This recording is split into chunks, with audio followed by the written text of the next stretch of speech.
Alô, testando o som? Bom dia.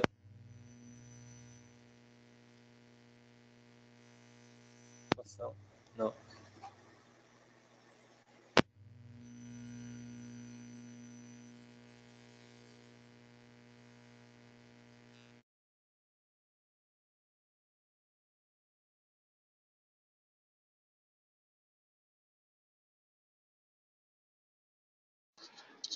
Só um momento, por favor, que estamos regulando aqui a transmissão do áudio.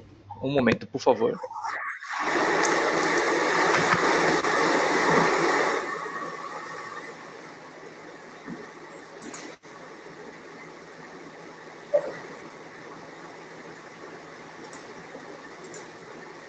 Alô, teste. Testando.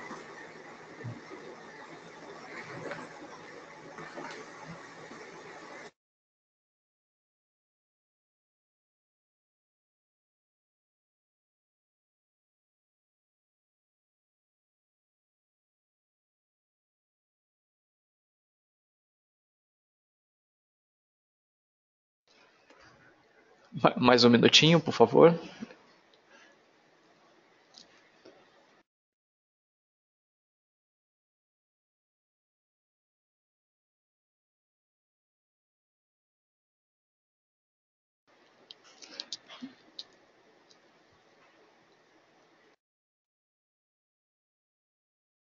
Alô, teste.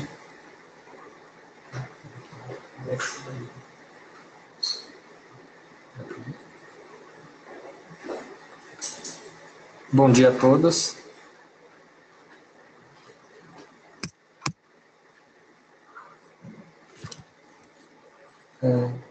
Obrigado, Carlos, pela apresentação e obrigado a todos pela participação.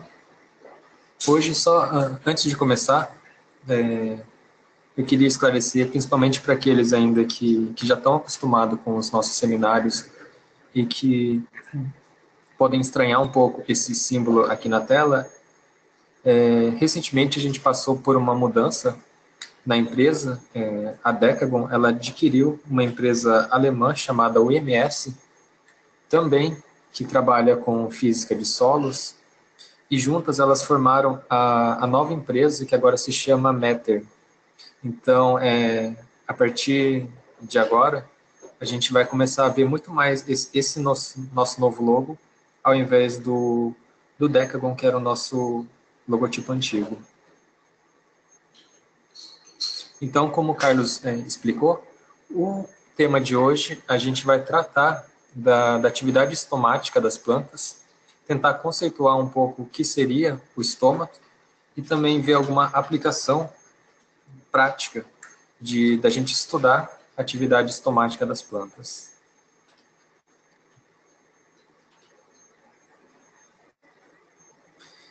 Então, esse é o programa que a gente vai tentar seguir na apresentação de hoje. Dentro do tema de atividade estomática, a gente vai introduzir a questão, tentar definir não só a atividade estomática, mas o próprio estômago em si. Depois a gente vai ver um pouco do funcionamento do estômago, passar também por alguns fatores endógenos ou exógenos também, que influenciam a atividade estomática. No final, a gente vai trazer um exemplo de aplicação de pessoas que utilizam o monitoramento da atividade estomática na prática para melhorar a produtividade de alguma cultura. E no final, como o Carlos mencionou, a gente tem um bloco para perguntas e respostas que a gente vai abrir para o público para mandar perguntas pelo nosso chat. Então, só para introduzir um pouco a questão da atividade estomática, a gente sabe desde o nosso primário que a água é uma das mais importantes substâncias do planeta e que ela serve de meio, de um solvente, para que vários processos bioquímicos ocorram. E que foi no meio aquoso que se deu início à evolução da vida.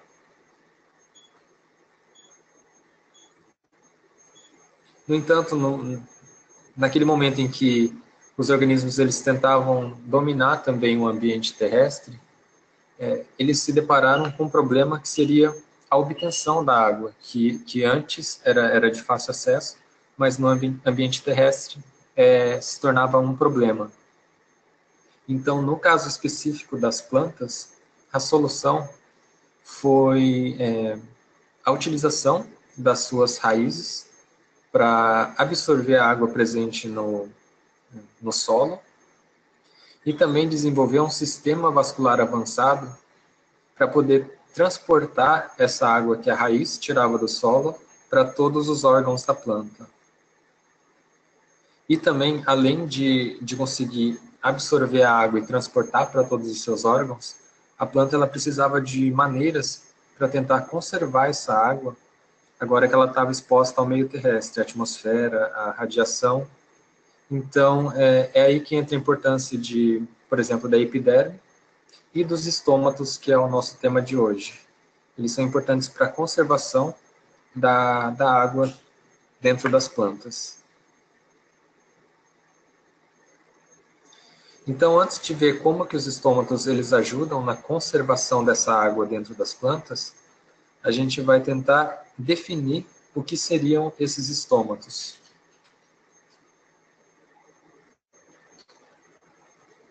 Então, os estômatos, aqui a gente tem uma imagem microscópica de um estômato, é essa estrutura presente nas plantas, que parece uma boca, até a própria origem da palavra vem do latim, que significa boca, porque ela realmente lembra esse órgão. E aqui do lado a gente tem um desenho representando uma vista frontal, superior dessa estrutura. Então aqui a gente tem o estômato, com as suas duas células guarda, que são essas duas em formato de feijão. O ostíolo, que é o orifício que se forma entre essas duas células guarda. É de grande importância que a gente note duas informações nessa imagem. Primeiro, que existe uma diferença de espessamento da parede na parte ventral, que fecha o ostíolo, com o resto da célula guarda. Então, a parte ventral dela ela é mais espessa. E uma outra informação importante, que a gente vai ver depois o porquê, é perceber que essas células, apesar de estarem na epiderme, elas possuem cloroplastos dentro do seu citoplasma. Ou seja, as células guarda, elas têm capacidade de fazer fotossíntese. E na imagem de baixo é uma visão mais transversal. Aqui a gente consegue ver, nesse corte, as duas células guarda novamente, entre elas o ostíolo, e a gente consegue ver duas outras estruturas aqui, que são as células subsidiárias, que são células que ficam adjacentes à célula guarda, e também uma cavidade que se forma embaixo dos estômatos, que é a câmara subestomática. É uma cavidade que faz a ligação da célula com o meio exterior.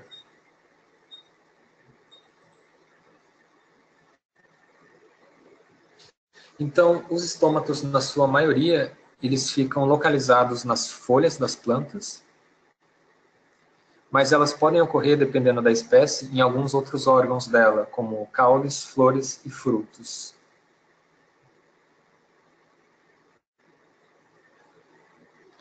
Já especificamente sobre as células guarda, que são aquelas duas células em formato de feijão que fecham os estômatos, eles têm a parede ventral delas é mais espessa do que o resto da parede da célula. E também elas possuem microfibrilas. No caso dessa célula guarda, elas ficam orientadas radialmente. Então, esses tracinhos representam as microfibrilas. E tanto as microfibrilas orientadas dessa forma, como a parede mais espessa dentro da célula guarda, são importantes para o movimento do estômato. Isso a gente percebe nesse exemplo feito com bexigas.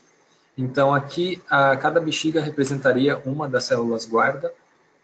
E no primeiro caso, no cenário A, a gente tem duas bexigas com a mesma espessura de parede em todo o seu redor.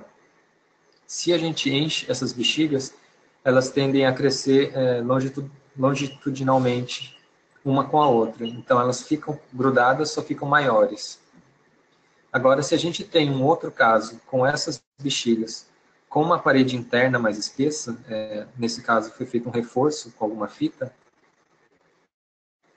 quando a gente enche essas bexigas, elas tendem a formar, a assumir um formato de feijão, e isso abre um espaço entre as duas bexigas, que seria o estilo do nosso estômago.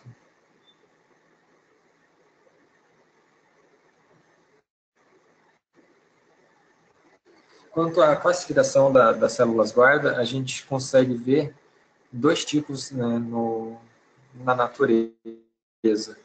Então, a gente tem esse formato que a gente tratou até agora, que é o formato reniforme, em formato de rim. E também pode encontrar algumas espécies, principalmente de gramíneas, que tem um formato de célula guarda mais parecido com halter. E do lado aqui a gente vê duas imagens microscópicas, tanto da célula guarda reniforme, quanto da célula guarda em formato de halter.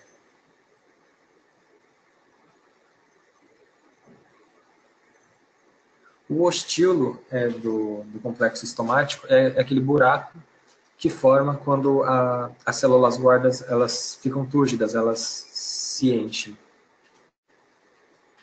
Esse ostilo ele tem um formato um pouco mais alongado, então ele tem um eixo maior do que o da largura. E quando abertos, normalmente eles assumem uma porcentagem da área total da folha, variando de 0,5% até 2% da área total da folha.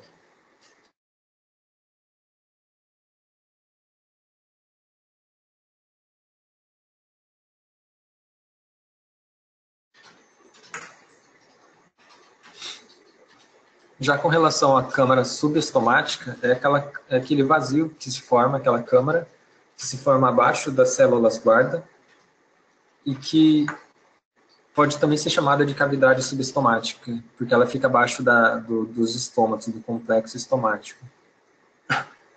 E ele se forma no mesófilo da folha, e a função dele é principalmente maximizar, otimizar a função do estômago, porque ele serve como um reservatório de gases, então os gases externos eles ficariam armazenados aqui.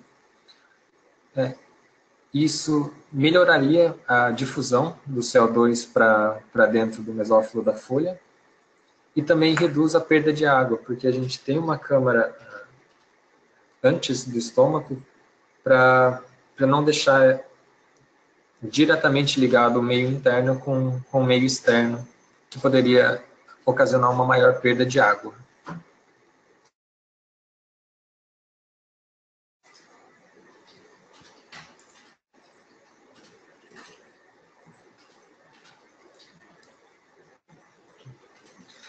Quanto à frequência dos estômatos, ela também é bastante variável. Ela varia não só entre espécies, mas também dentro da mesma espécie, se a gente considerar diferentes folhas, folhas mais velhas, mais novas, a posição que essa folha ela assume dentro da mesma planta, e até plantas em condições de crescimento diferentes, uma mais no sol, a outra mais na sombra. Existem alguns dados na literatura que estimam uma média de 30 a 400 estômatos por milímetro quadrado de folha, mas isso é bem variável, é só uma referência. Existem plantas que podem chegar até mais de 1.000 estômatos por milímetro quadrado.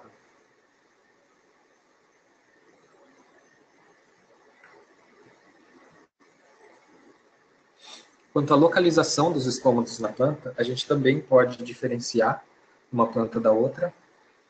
Então, quando a gente considera essas folhas planas, a gente tem duas faces nela.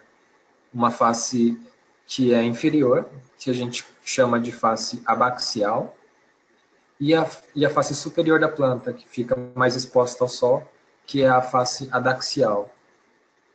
E dependendo da quantidade de estômatos presente em cada uma dessas faces, a gente pode classificar a planta em diferentes nomenclaturas.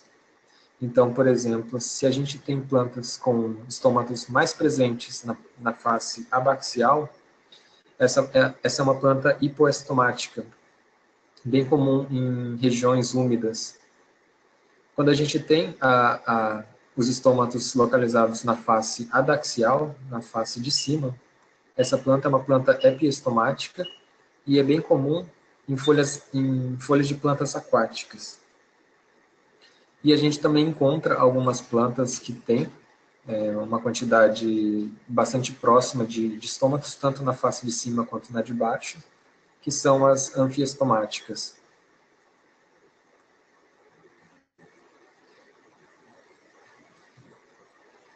Já sobre a importância dos estômatos, a gente viu no comecinho que ele tem essa função de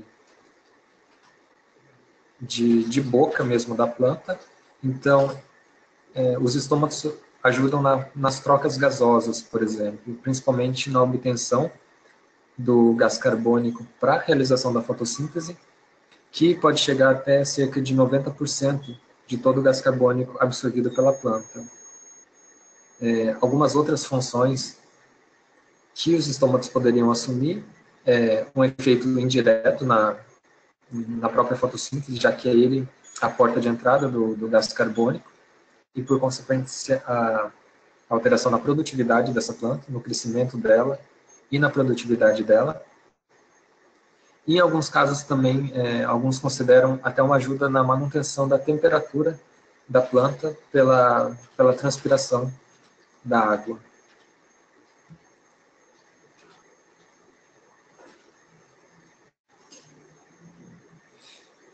Então aqui é um gráfico de um monitoramento da massa de uma folha.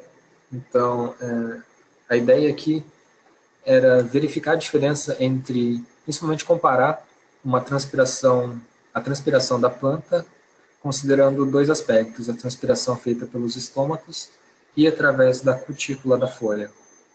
Então a gente percebe que existe uma perda de massa bastante acentuada no começo, que seria através da perda de água pela transpiração estomática, e chega um ponto em que a perda ela cai bastante, essa diferença de massa em gramas, ela quase que se estabiliza.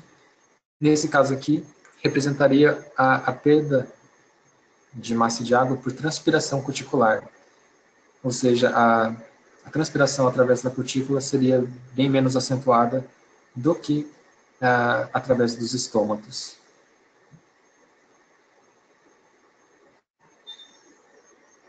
Então esse é um dilema que as plantas elas têm que viver. Os estômatos eles estão ali presentes, eles são a porta de entrada do gás carbônico para fazer a fotossíntese, mas sempre que eles abrem essa boca para absorver o gás carbônico, eles acabam perdendo água por transpiração. Então fica aquele dilema de passo fome ou passo sede, né? E não existe uma maneira de se possibilitar a entrada de gás carbônico sem haver uma perda de água.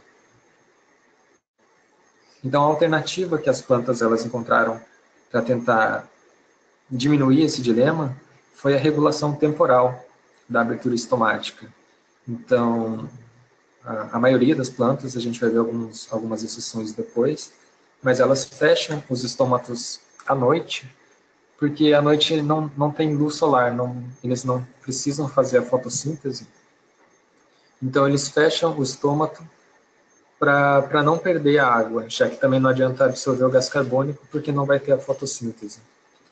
E à medida em que o sol ele vai nascendo, a tendência também é abrir os estômatos para absorver o gás carbônico, e daí, junto com a luz solar, fazer a fotossíntese. Isso nos casos que a gente não tem uma limitação de água no meio ambiente. Já em casos excepcionais que existe uma situação de estresse hídrico, uma falta de água, as plantas elas também podem fechar os seus estômatos para tentar manter a turgescência da planta, para que elas não murchem.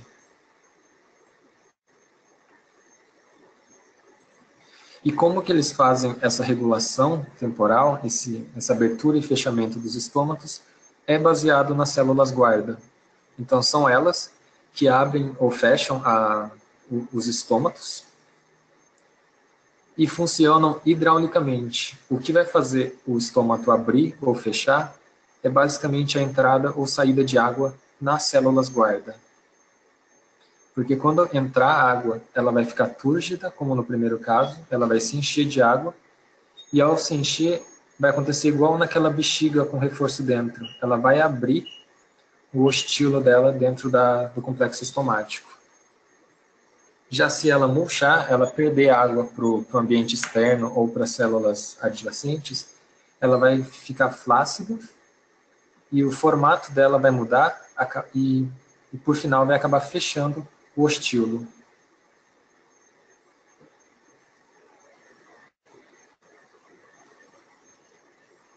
Então a gente viu que são as células guarda que abrem ou fecham os estômatos e a entrada ou saída de água que vai mudar a conformação das células guarda. Mas o que faz a entrada e saída de água mudar é o potencial hídrico. Então, no caso das plantas, o potencial hídrico ele sempre é uma somatória de vários outros potenciais, alguns fatores que formam o potencial hídrico.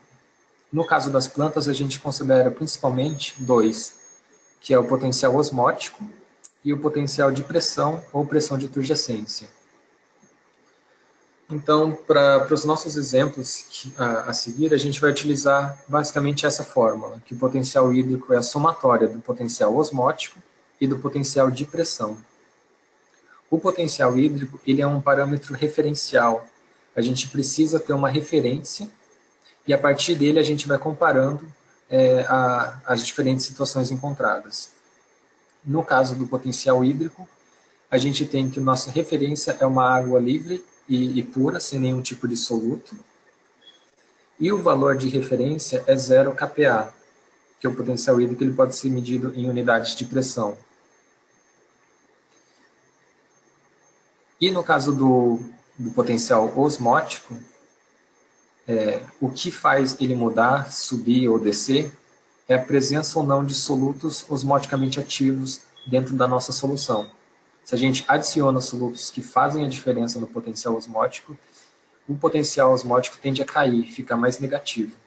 E à medida em que a gente vai retirando esses solutos da nossa solução, o potencial hídrico vai subindo em direção ao zero, que é a nossa referência. Já o potencial de pressão, ele pode ser tanto negativo quanto positivo, dependendo do tipo de pressão ou sucção que é exercida no sistema. E o potencial hídrico é um parâmetro que determina não só a direção do fluxo de um solvente, como também o fluxo dele, a velocidade com que ocorre essa fluidez. Então, o potencial hídrico obedece à segunda lei da termodinâmica, que determina que o solvente ele vai sempre fluir de um local de maior potencial hídrico para um local de menor potencial hídrico, desde que haja exatamente esses dois fatores, que um sistema ele tenha um potencial hídrico maior que o outro, então existe esse diferencial de potencial hídrico, e que exista um meio condutor, que permita que o solvente ele passe de um meio para o outro. E esse movimento ele continua até que haja um equilíbrio entre os dois sistemas, em um momento em que o potencial hídrico seja igual nos dois sistemas.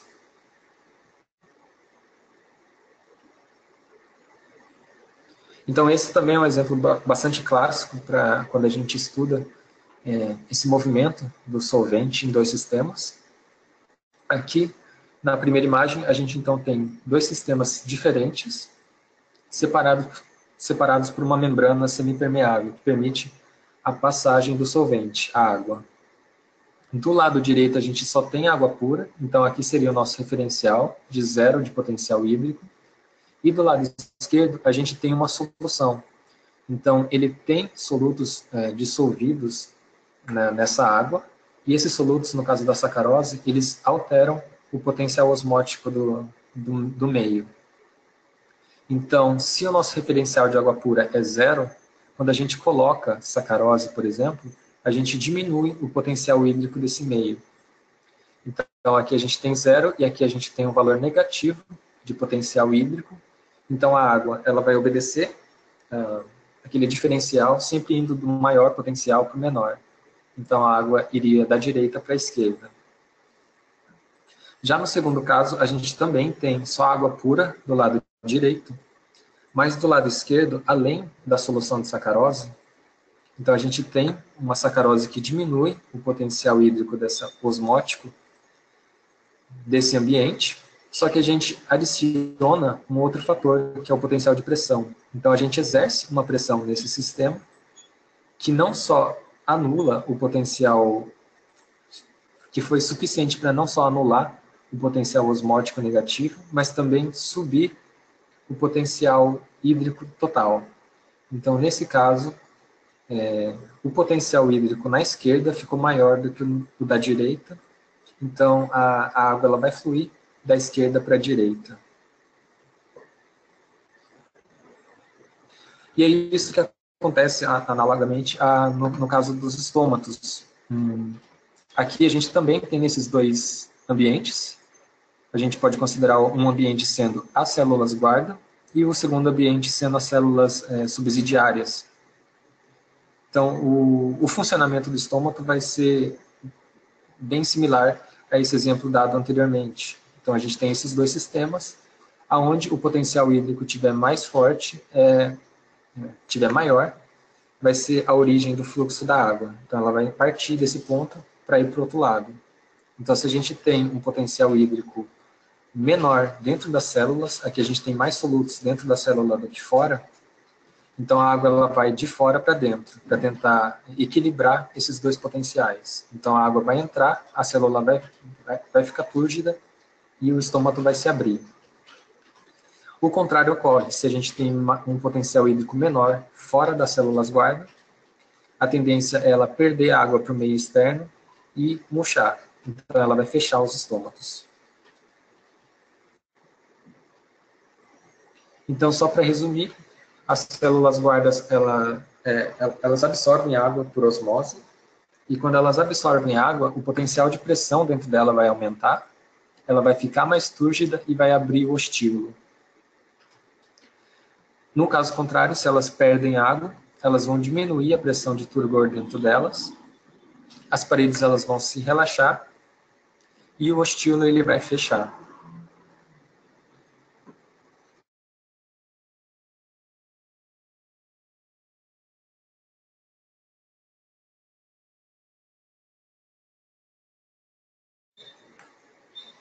Então aqui é só mais um esquema mostrando exatamente o que a gente tem comentado até agora, que é o movimento de abertura e fechamento dos estômatos.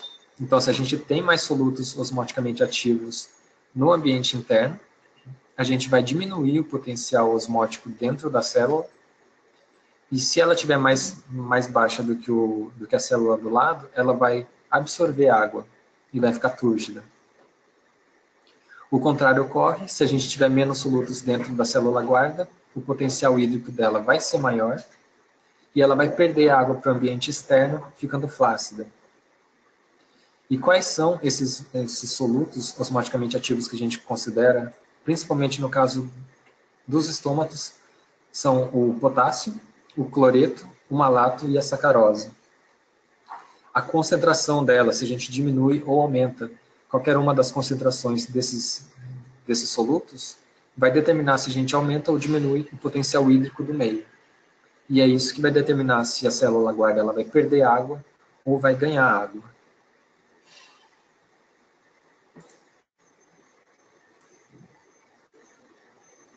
Então, só para a gente acompanhar um pouco do histórico do estudo da atividade estomática, em 1856, Moll ele estudou a questão da mudança da turgescência das células guarda com relação ao movimento estomático.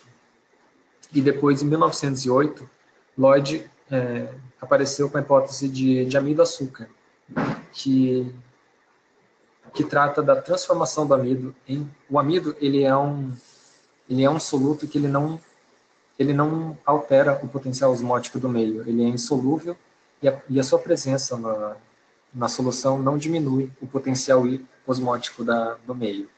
Mas quando ele é quebrado em açúcares, esses açúcares eles sim têm o potencial de diminuir o potencial osmótico do meio, e é por isso que ele considerava isso. Então, a gente tinha um amido, quando ele era quebrado em açúcar, diminuía o potencial osmótico e alterava esse movimento de água. E depois, em 43, Yamamura também adicionou a questão a presença do potássio, desse íon, que também teria um importante fator na questão da regulação dos estômatos. Então, atualmente, o que se trata é de uma junção, principalmente dessas duas teorias. Isso fica bem claro no gráfico abaixo aqui, porque a gente tem, na linha laranja, o comportamento da densidade de fluxos, da luminosidade ao longo do dia, que é acompanhada também pela linha verde, que é a abertura estomática. Só que se a gente tratasse só da sacarose, por exemplo, ele não explicaria o porquê dos estômatos abrirem no período da manhã, sendo que o aumento da sacarose aconteceria mais no início da tarde. Isso poderia ser explicado quando a gente junta a questão do potássio, que tem o seu pico nas manhãs e depois decresce à medida em que a sacarose vai aumentando.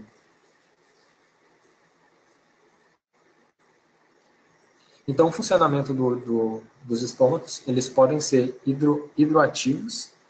Então, aqui é basicamente baseado na água. Se a célula guarda, ela perde mais água do que ela absorve, então a tendência dela é murchar, perder a turgidez. Mas também existe um mecanismo fotoativo, que é baseado na presença de luz. Então, quando a gente tem a luz, lembra que a gente comentou que as células guarda, elas têm cloroplastos, então elas podem fazer a fotossíntese na presença de luz. Então, quando a luz incide na célula guarda, ela faz a fotossíntese, que aumenta a concentração de sacarose no seu meio interno. A sacarose, ela é osmoticamente ativa, ela vai diminuir o potencial osmótico, e diminuindo o potencial osmótico, a água tende a entrar, porque o meio interno vai ficar mais negativo. A fotossíntese também consome gás carbônico, e isso vai deixando o meio dentro da célula mais básico, que ativa a fosforilase para hidrolisar amido. Então, o amido que estava presente ali era uma reserva de energia que não alterava o potencial osmótico do meio. Mas à medida em que a gente vai quebrando o amido em subprodutos como o malato, por exemplo, daí sim ele vai começar a diminuir o potencial hídrico do meio, tendo o mesmo efeito. Caiu o potencial hídrico do meio, ele vai ficar mais negativo e vai absorver água. Uma outra questão da luz, aqui seria mais a luz visível, principalmente na faixa do vermelho, que é utilizada para fazer a fotossíntese. Mas a luz, ela também tem um efeito direto, principalmente na banda do azul, que é detectada por pigmentos como a zeaxantina. Nesse caso, um efeito direto da luz. Então, a luz azul ela é sentida pela zeaxantina, que vai gerar uma cadeia de processos que vão ligar uma proteína 1433 a uma bomba de prótons presente nas células guardas. Essa bomba ela vai abrir canais de entrada de potássio. Então, a luz azul é sentida pela zeaxantina, que vai abrir canais de entrada de potássio para dentro da célula guarda. Se entra potássio, o potencial hídrico também diminui e a célula absorve água. E também, em paralelo, ele ativa o SYMPORT de cloreto associado com hidrogênio. Então, também o mesmo efeito. Aumenta o cloreto dentro da célula, diminui o potencial hídrico e a célula absorve água.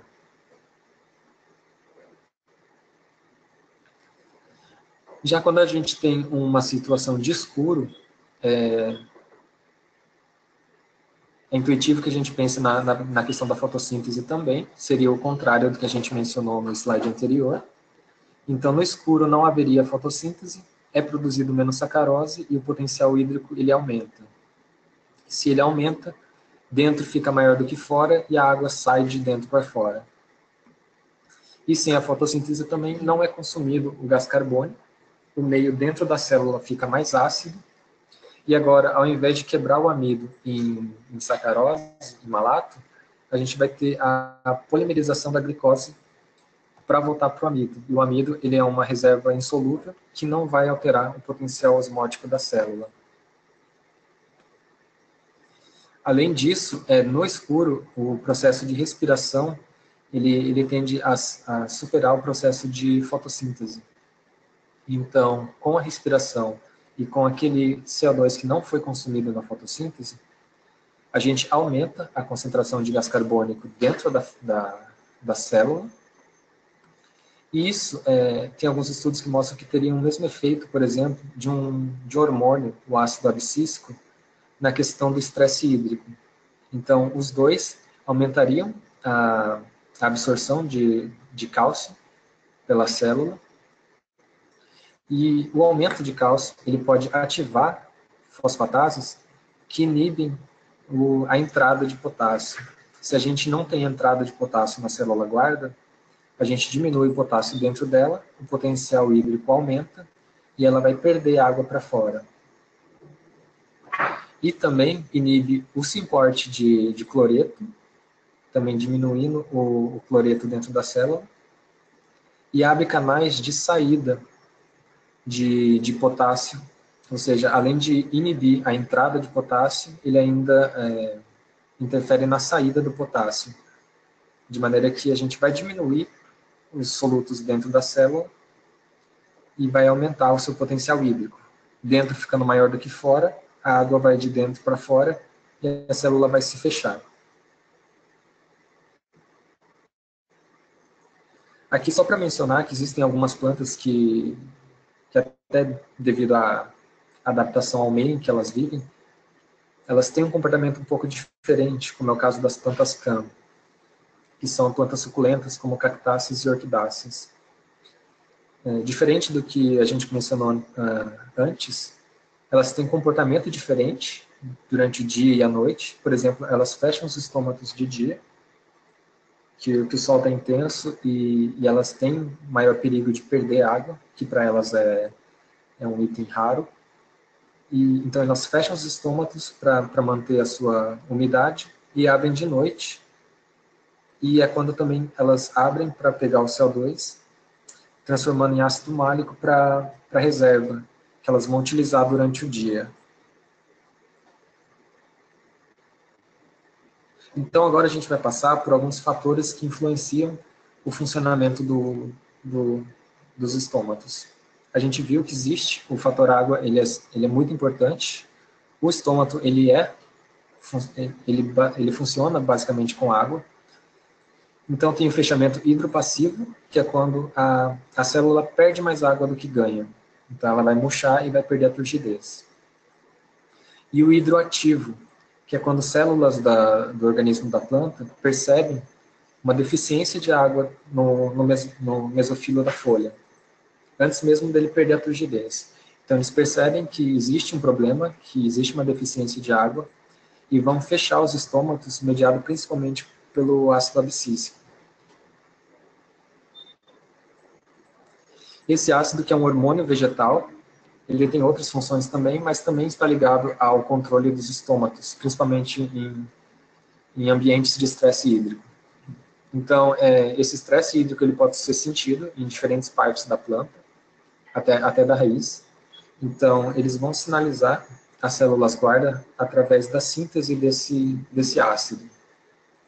E depois, caso o ambiente continue com falta de água, essa produção também de ABA ela pode ser feita no local, e não só nos outros órgãos mais distantes. Como ela funciona é que ela inibe aquela bomba de prótons, HTPase, usando o cálcio como mensageiro. Então, ele vai aumentar a absorção de cálcio. E ele vai ter dois efeitos. Ele não vai hiperpolarizar a membrana, então não vai deixar a entrada do potássio acontecer. E também ele alcaliniza o citosol, ativando a extrusão do Ca. Então ele vai promover a saída desse potássio e, por consequência, o fechamento das células guarda. A temperatura também influencia, tem um efeito indireto, então existe aquele conhecimento de que a gente aumenta a temperatura, aumenta a atividade de qualquer célula, até um ponto ótimo, depois ela declina. Então, se a gente tem uma maior temperatura, a respiração ela vai superar a fotossíntese, então a concentração de gás carbônico ela vai aumentar no meio. Aumentando o gás carbônico, tem aquele efeito parecido com o do ABA, na questão de fechamento do estômago. E é válido mencionar também que as plantas elas têm faixas de temperatura ótimas de sobrevivência. Tem aquele mínimo em que a atividade ela está baixa, tem um mínimo crítico, abaixo do qual ela também cessa as suas atividades, e também tem um limite superior. Esse intervalo de temperatura ótima ela varia de cultura para cultura. O gás carbônico também é um fator que influencia na atividade estomática. Então, o seu efeito é um pouco variável e ainda tem vários estudos tratando disso. Então, ele pode ser tanto bom, pode tanto fechar o estômago quanto abrir. Então, ele pode, por exemplo, ter um efeito parecido com o do ABA. Quando a gente aumenta o gás carbônico, ele tende a fechar os estômagos. Mas também pode abrir os estômagos por favorecer a formação de malato, quando a gente tem o gás carbônico para fazer a fotossíntese.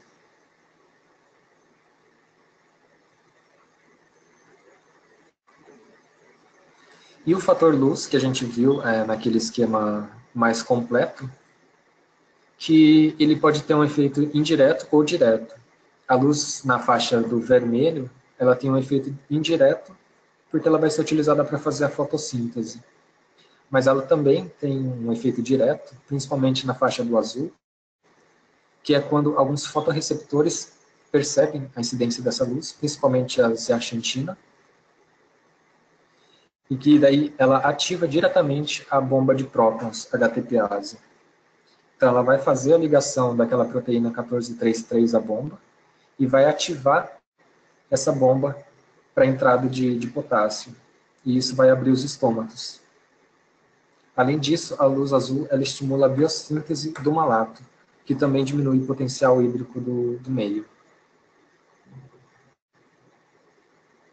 Esse gráfico é só para exemplificar. Então, aqui a gente tem um comparativo entre a radiação durante o dia e a abertura dos ostilos, dos estômagos, e eles acompanham um ao outro. E aquele gráfico que a gente mostrou anteriormente, que apesar da abertura estomática acompanhar a variação de luminosidade do dia, durante o dia existem solutos com um papel mais significativo do que o outro. E para terminar, a gente traz agora um exemplo de monitoramento mesmo da atividade estomática em uma cultura. Aqui, no caso, a gente trouxe as videiras. Essa foto é a foto de um porômetro sendo utilizado na folha para medir a condutância estomática daquela folha, daquela planta, naquele momento do dia. Então, esse é um estudo do Dr. Greenspan. Ele trabalhou com as videiras para tentar monitorar a atividade estomática e ter uma ideia melhor das situações de estresse hídrico da cultura. Então, ele mediu com abertos ou com fechados os estômatos estavam, baseado para poder determinar em quais pontos a planta ela estava sofrendo por falta de água. Então, é um estudo que mediu a condutância estomática, não a fotossíntese diretamente, mas existe uma relação.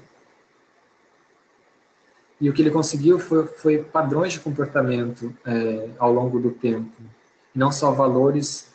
Ele não se preocupava tanto com os valores absolutos, quanto de milimols por metro quadrado segundo que eu tinha naquele momento, mas ele criou um comportamento ao longo do tempo.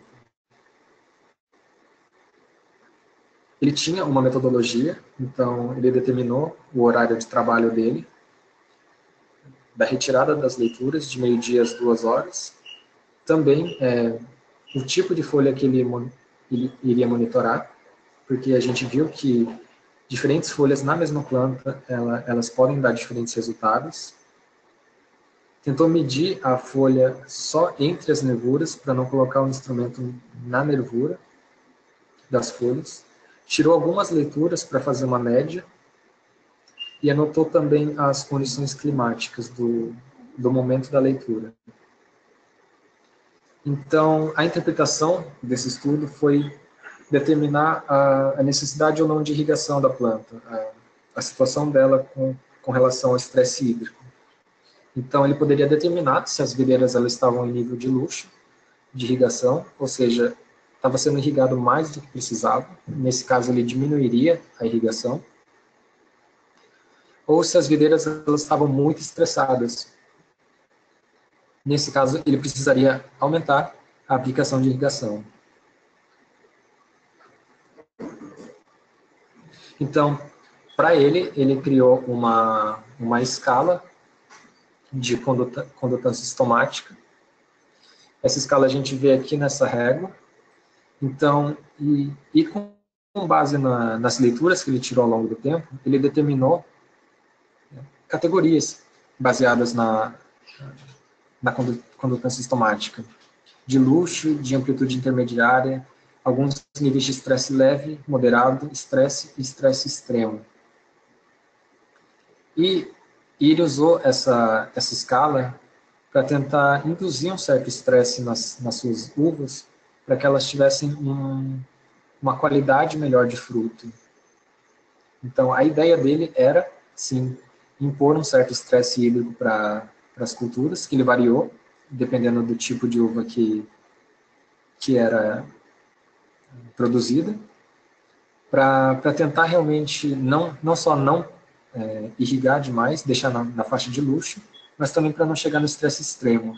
Chegar num estresse leve ou moderado, dependendo da cultura, da variedade, no momento certo da produção, para que a planta ela produzisse um fruto de melhor qualidade. Esse daqui, então, é um resumo que a gente traz da nossa palestra de hoje. Nós vimos durante a palestra que o movimento estomático é um mecanismo que a planta desenvolveu para sobreviver, principalmente para se adaptar ao meio terrestre, porque o estômago ele ajuda a manter a umidade interna da planta. Então, ele permite que a planta não perca muita água para o ambiente, ainda mais considerando aquela regulação temporal, mas ainda assim que ela consiga obter o gás carbônico da atmosfera. Com relação à transpiração, existe sim um fator da resistência do estômago, então se ele está fechado ou aberto vai alterar a taxa de transpiração, mas ele não é o único. Fatores externos, o vento, a temperatura, a umidade relativa, também influenciam na taxa de transpiração da planta. Vimos também que o controle do estômago é basicamente hidráulico. Se entra ou sai água das células guarda, ela vai abrir ou fechar. Então é basicamente hidráulico. E que essa entrada ou saída da água é determinada por diferenças no potencial hídrico interno e externo das células guarda. Então, a água ela vai do meio de maior potencial hídrico para o de menor. Dependendo da situação naquele momento, a água ela pode entrar na célula guarda ou sair. E que essa diferença de potencial hídrico são causadas principalmente no potencial osmótico das células. Então, diretamente nas diferentes concentrações, principalmente de potássio, cloreto, malato e sacarose. E vimos também que existem fatores não só endógenos da cultura, mas também externos, que influenciam nessas concentrações dos solutos mencionados. E que os fatores eles são interligados, então, em certo momento, a concentração de potássio ela pode comandar a atividade estomática, em outro momento seria mais os açúcares mesmo. E não só existe essa interligação, mas até uma dominância. Então, um exemplo que a gente pode trazer é a influência do ABA sobre a luz azul. Então, apesar de ter condições para manter o estômago aberto, se ele sentir que existe uma deficiência de água ali, ele pode sobrepor através da ação do ácido abscísico. E por final, a gente viu um exemplo de estudo de monitoramento de condutância estomática que auxilia principalmente na determinação do estresse hídrico da planta, das condições hídricas de uma determinada planta, se ela está sofrendo com falta de água ou se ela tem uma condição de água ideal. Então aqui a gente termina a nossa palestra de hoje.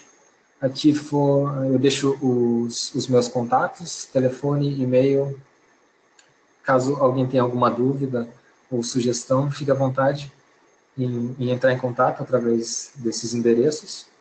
Eu queria então agradecer a atenção e presença de todo mundo aqui. E agora eu passo para o Carlos para a gente abrir para as perguntas e respostas. Muito obrigado.